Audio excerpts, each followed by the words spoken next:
ফাঁকা মাঠে গোল দেয় না, যারা শিয়ানে শিয়ানে খেলতে চায় সেরকম খেলোয়াড় না হলে তো ফাঁকা মাঠে গোল হয়ে যাবে। খেলার জন্য প্রস্তুতি নেন, মাঠ সমতল হতেই হবে, নির্বাচন সুষ্ঠু হইতে হবে।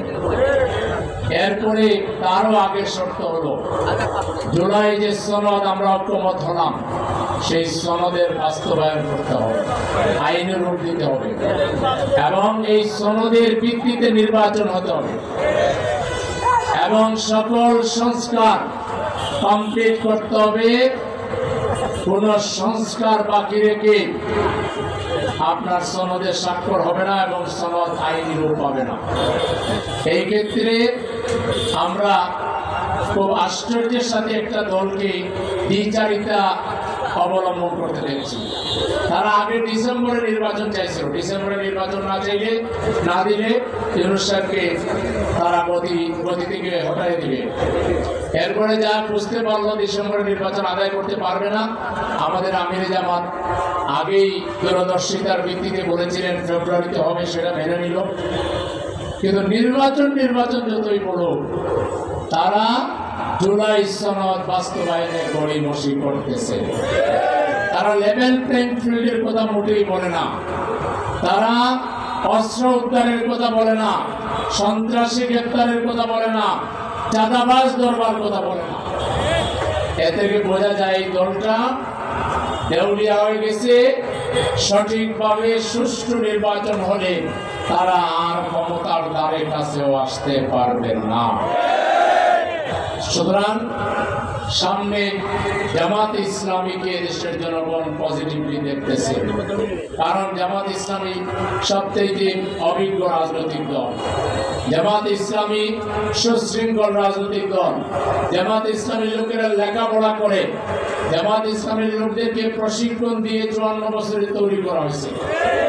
গত 54 বছরে তারা যখন চাঁদাবাজির ট্রেনিং দিয়েছে, মাদকের ট্রেনিং দিয়েছে, গাঁজার ট্রেনিং দিয়েছে, গত 54 বছরে তারা যখন দুর্নীতির চ্যাম্পিয়নশিপ অর্জন করেছে, আমরা তখন মার খেয়ে রাষ্ট্র কিভাবে চালাইতে হবে, সুদবিহীন ব্যাংকিং কিভাবে চালাইতে হবে, কিভাবে বাংলাদেশের মানুষের অর্থনৈতিক মুক্তি আনতে হবে, কিভাবে জাকাত ভিত্তিক অর্থনীতি চালু করতে হবে, কিভাবে গণমানুষের কল্যাণ করতে হবে, সামাজিক কাজ করতে হবে, কিভাবে আগামী দিনের দেশ গড়ার নাগরিক তৈরি করতে হবে, সেই ধরনের শিক্ষা ব্যবস্থা, সমন্বিত শিক্ষা ব্যবস্থা, সেই ধরনের সংস্কৃতি, সেই ধরনের চিকিৎসা ব্যবস্থা, সেই ধরনের লোক আমরা তৈরি করেছি।